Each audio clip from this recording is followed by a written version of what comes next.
ओम सभी देशवासियों को संजीव कुमार का सादर नमस्कार। मैं संजीव कुमार आज दिनांक 9 जून 2026 के दिन YouTube पर अपने मासिक कार्यक्रम के अंतर्गत इस कार्यक्रम में हम तुला राशि, वृश्चिक राशि और धनु राशि वाले जातकों के जून महीने के मासिक राशिफल और संबंधित उपायों की चर्चा करेंगे। हम आशा करेंगे कि हम लोग जो आप लोगों को उपाय बताएंगे, आप लोग उन उपायों को अपने जीवन में जून महीने में अपनाकर अपने जीवन को और अधिक सफल और संतुलित अवश्य करेंगे। देखिए, हमारे द्वारा बनाया गया यह राशिफल आपकी चंद्र राशि के आधार पर बनाया गया है। चंद्र राशि अर्थात आपकी कुंडली में चंद्रमा जिस राशि में है, जिस राशि संख्या में है, वह आपकी चंद्र राशि कहलाती है।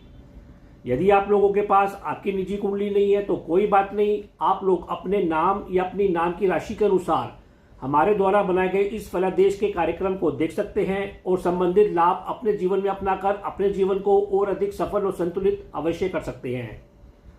यह फलादेश वर्तमान समय में चल रहे गोचर के आधार पर बनाया गया है और ऐसा हमारा मानना है कि हमारा फलादेश आपके जीवन पर 50% से अधिक सटीक अवश्य बैठता होगा। इस बारे में आप अपने कमेंट भी अवश्य भेजें। यह फलादेश हमारे निजी अनुभव, हमारे ज्योतिषीय ज्ञान और प्रचलित ज्योतिषीय मान्यताओं के आधार पर बनाया गया है। यदि आप लोग अपनी किसी निजी समस्या का विश्लेषण करवाना चाहते हैं, आपके मन में कोई जिज्ञासा है, प्रश्न है, तो आप लोग हमारे द्वारा दिए गए इस व्हाट्सएप नंबर पर व्हाट्सएप करके, चैट करके, बात करके, मामूली सा शुल्क अदा करके इस सेवा का लाभ ले सकते हैं। यदि आप लोगों ने अभी तक हमारे चैनल MS ज्योतिष सलाह को YouTube पर सब्सक्राइब नहीं किया तो कृपया करके हमारे चैनल को शीघ्र ही सब्सक्राइब करें और साथ में लगे हुए बेल आइकन को भी अवश्य प्रेस करें ताकि हमारे द्वारा बनाए गए वीडियोस का नोटिफिकेशन आपको शीघ्र मिल सके और आप शीघ्र कार्यक्रम देख सके। यदि आप लोगों को हमारे द्वारा बनाए गए कार्यक्रम पसंद आ रहे हैं तो इन वीडियोस को अधिक से अधिक लाइक करें, शेयर करें और कमेंट करें।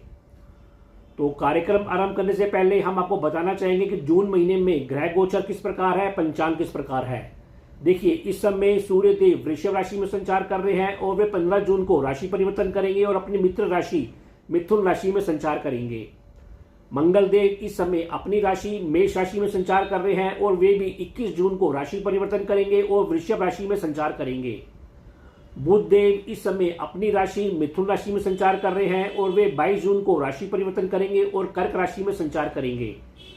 गुरुदेव पूरे महीने कर्क राशि में संचार कर रहे हैं अपनी उच्च अवस्था में। शुक्रदेव भी पूरे महीने कर्क राशि में संचार करेंगे। शनिदेव पूरे महीने मीन राशि में संचार कर रहे हैं मार्गी तौर पर। इसी प्रकार राहु पूरे महीने कुंभ राशि और केतु सिंह राशि में संचार करेंगे। तो इस ग्रह गोचर के आधार पर जून महीने का फलादेश बनाया गया है। पंचांग देखने के बाद, ग्रह गोचर देखने के बाद हम कह सकते हैं कि जून का महीना अधिक संतुलित, अधिक सफलता देने वाला, सुख देने वाला, संतोष देने वाला अवश्य है। फिर भी आपको अपने रोगों के प्रति, छुटपुट क्रोध के प्रति सभी जातकों को थोड़ा नियंत्रण अवश्य बना के रखना चाहिए। तो अब हम अपने कार्यक्रम का आरंभ करते हैं। तुला राशि अर्थात लिब्रा। देखिए, जून महीने में आपका रुझान अपने करियर संबंधित कार्यों पर, व्यवसाय के ऊपर, अपने धर्म कर्म संबंधी कार्यों के ऊपर, घरेलू क्षेत्रों के ऊपर कुछ अधिक नमा रहेगा। आपका स्वास्थ्य इस महीने कुल मिलाकर अच्छा बना रहेगा। इस महीने आप प्रसन्नचित्त बने रहेंगे, लोकप्रिय बने रहेंगे। फिर भी आपको सलाह दी जाती है कि क्रोध के ऊपर इस महीने नियंत्रण बना के रखें। पैरों के दर्द, नसों के रोग के प्रति भी सजगता अवश्य बना के रखें। इस महीने आपकी बुद्धि डिप्लोमेटिक रहेगी। आप राजनीतिक दृष्टिकोण से सोचते हुए अवश्य दिखाई देंगे। फिर भी आपकी आध्यात्मिक रुचि, सामाजिक कार्यक्रमों में शामिल होना, ऐसे कार्यों पर भी व्यस्तता बनी रहेगी। संपत्ति विषयों, वाहन विषयों, संतान, मित्रों संग आप विभिन्न अनुबंधों के ऊपर, सेवा के ऊपर, नौकरी जैसे कार्यों के ऊपर सक्रिय होते हुए इस महीने खूब दिखाई दे रहे हैं। इसके अतिरिक्त कुछ व्यय करते हुए भी आप अवश्य दिखाई दे रहे हैं, जिससे आपके करियर, कर्मों संबंधित कार्यों में विकास देखने को भी अवश्य प्राप्त होगा। दाम्पत्य जीवन भी में इस महीने आप जोश के साथ कार्य करते हुए दिखाई दे रहे हैं। प्रतिदिन के कार्यों में भी आप ऊर्जा के साथ कार्य कर रहे हैं, जिससे आपकी कार्य सिद्धि होगी। परिवार से भी आपको इस महीने भरपूर सहयोग मिलता हुआ दिखाई दे रहा है, जिससे आपको धन की प्राप्ति भी होगी। 20 जून के बाद आपको ससुराल पक्ष, जीवन साथी, पार्टनर के साथ उनके सहयोग से संचित धन कोष में आपकी वृद्धि होती हुई भी अवश्य दिखाई देगी। भाग्य पक्ष भी इस महीने आपका भरपूर साथ देता हुआ अवश्य दिखाई दे रहा है। विशेषकर 15 जून के बाद से आप उच्च शिक्षा, सरकारी कार्यों पर, पिता संबंधित कार्यों पर लाभ लेते हुए अवश्य दिखाई देंगे। इस महीने आप अपने करियर, व्यवसाय क्षेत्र में, जैसा हमने कहा, भरपूर सक्रिय रहेंगे। बंधुओं का करियर क्षेत्र में आपको आशीर्वाद प्राप्त होगा, सहयोग प्राप्त होगा, और व्यवसाय में आप इस महीने कुछ नई नई योजनाएं बनाते हुए दिखाई देंगे। आपके व्यवसाय का विस्तार होता हुआ भी इस महीने अवश्य दिखाई देगा। इसी प्रकार घरेलू क्षेत्र में भी सुख संतोष में वृद्धि होती हुई दिखाई देगी। कुल मिलाकर तुला राशि वाले के लिए जून महीना सक्रियता से भरपूर है, सुख देने वाला है। फिर भी उपाय के तौर पर आपको शनिवार के दिन सरसों के तेल का दीपक पीपल के पेड़ के नीचे अवश्य प्रज्वलित करना चाहिए। शनि मंत्र ओम शम शनिश्चय नमः का जाप करना चाहिए। हो सके तो मजदूरों को खाने के लिए कुछ भोजन की व्यवस्था करनी चाहिए। इसी प्रकार प्रतिदिन आपको सूर्य भगवान को जल में लाल पुष्प डालकर अर्घ देना चाहिए, और सूर्य मंत्र ओम घृणी सूर्याय नमः का भी जाप करना चाहिए। वृश्चिक राशि अर्थात स्कॉर्पियो, देखिए जून महीने में आपकी राशि के स्वामी मंगल ग्रह आपकी कुंडली के छठे और बाद में सप्तम भाव में संचार करेंगे। ऐसा होने से आपका रुझान 20 जून तक अपनी प्रतियोगिता के ऊपर, किसी एग्जाम के लेकर, लोन जैसे कार्यों पर, नौकरी जैसे कार्यों पर, अनुबंधों के ऊपर रमा रहेगा। 21 जून के बाद आपका रुझान अपने दाम्पत्य जीवन पर, पार्टनरशिप के ऊपर, बिजनेस के ऊपर कुछ अधिक रमा रहेगा। देखिए इस महीने आपका स्वास्थ्य अच्छा बना रहेगा, फिर भी आपको अधिक जोखिम ना लें, ऐसी आपको सलाह दी जाती है। कभी कभी क्रोध की परेशानी आपको सता सकती है। बीपी जैसे रोगों के प्रति भी सजगता बना के रखें। 20 जून के बाद से झगड़ेबाजी, चोट चपेट के प्रति भी सावधानी बनाए रखें। जैसा कि आप जानते हैं कि इन दिनों खूब गर्मियां चल रही हैं, अतः आप अपना सर ढककर अवश्य रखें और अधिक से अधिक जल का सेवन करें। घरेलू क्षेत्रों में भी कुछ तनाव या भ्रम की स्थिति अभी बनी रहेगी। माता पिता के स्वास्थ्य और उनके साथ संबंधों में भी सजगता बनाए रखें। करियर क्षेत्र में आपका मन कुछ कम लगेगा, अलगाव की भावना अवश्य जागृत होगी। करियर संबंधी संबंधों से भी कुछ दूरी अवश्य सता सकती है। इस महीने आपको धन का निवेश करते हुए दिखाई दे रहे हैं, जिससे आपके संचित धन कोष में भी वृद्धि होगी। इसके अतिरिक्त इस महीने आप धर्म के ऊपर, मनोरंजन संबंधित यात्राओं पर जाते हुए भी अवश्य दिखाई दे रहे हैं, जहां आपको विलासिता की प्राप्ति होगी, आनंद की प्राप्ति होगी। आपके मित्र, आपके संतान पक्ष ठोस रूप से इस महीने आपकी मदद करते हुए दिखाई देंगे। इसके अतिरिक्त आप स्वयं भी गंभीर बने रहेंगे, विवेकशीलता से कार्य करते हुए दिखाई देंगे। कुल मिलाकर वृश्चिक राशि वाले जातकों के लिए यह महीना सुख देने वाला है, सफलता देने वाला है। केवल आपको अपने क्रोध और छुटपुट संबंधों को लेकर भ्रम और तनाव से अवश्य बचाव करना है। और उपाय के तौर पर आपको प्रतिदिन पक्षियों को बाजरा या सतनाजा अवश्य जिमाना चाहिए।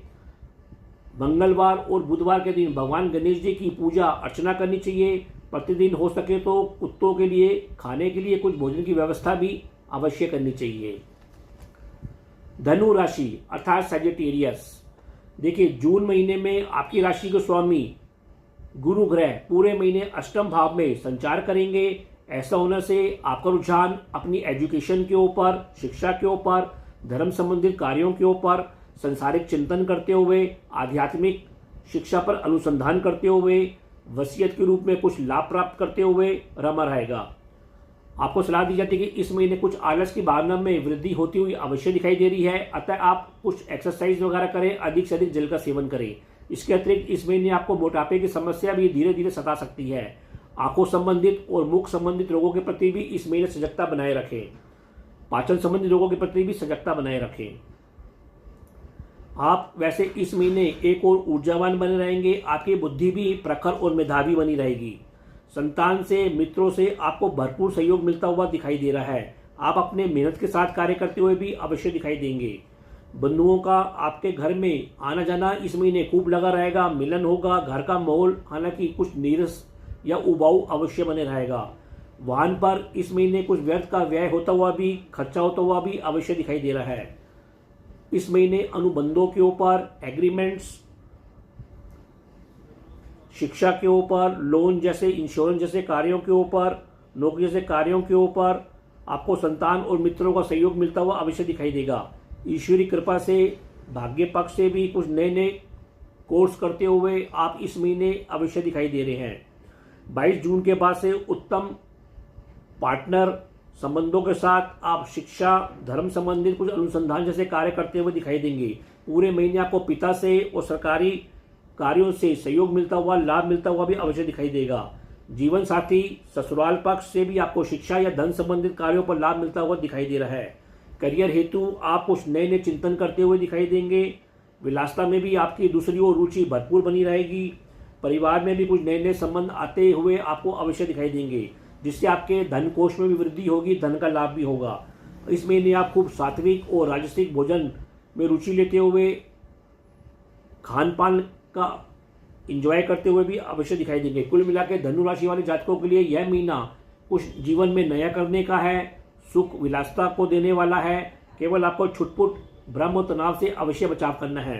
फिर भी उपाय के तौर पर आपको भी शनिवार के दिन सरसों के तेल का दीपक पीपल के पेड़ के नीचे अवश्य प्रज्वलित करना चाहिए। शनि मंत्र ओम शम शनिश्चय नमः का जाप करना चाहिए। हो सके तो गरीब मजदूरों को शनिवार के दिन खाने के लिए कुछ भोजन की व्यवस्था करनी चाहिए। मंगलवार और बुधवार के दिन भगवान गणेश जी की पूजा अर्चना करनी चाहिए और प्रतिदिन हो सके तो कुत्तों के लिए, उनके खाने के लिए कुछ भोजन की व्यवस्था करनी चाहिए, उनको स्नेह देना चाहिए। तो यह कार्यक्रम आप लोगों को कैसा लगा? आप लोग अधिक से अधिक कमेंट देकर हमको अवश्य अवगत कराएं। हम आशा करते हैं कि हम लोगों ने जो आपको उपाय बताए हैं, जो फलादेश दिए है, आप उन फलादेश को ध्यान से सुनेंगे, उपायों को अपने जीवन में लागू करेंगे और अपने जीवन को जून महीने में और अधिक सफल और संतुलित अवश्य करेंगे। तो पुनः यदि आप लोगों ने अभी तक हमारे चैनल MS ज्योतिष सलाह को सब्सक्राइब नहीं किया तो उसको शीघ्र सब्सक्राइब करें। यदि आप लोगों ने हमारे चैनल को पहले से ही सब्सक्राइब किया हुआ है तो इसको इग्नोर करें। तो अब मैं अपनी वाणी को विराम देना चाहूंगा और आप लोगों से आज्ञा लेना चाहूंगा। जी, ओ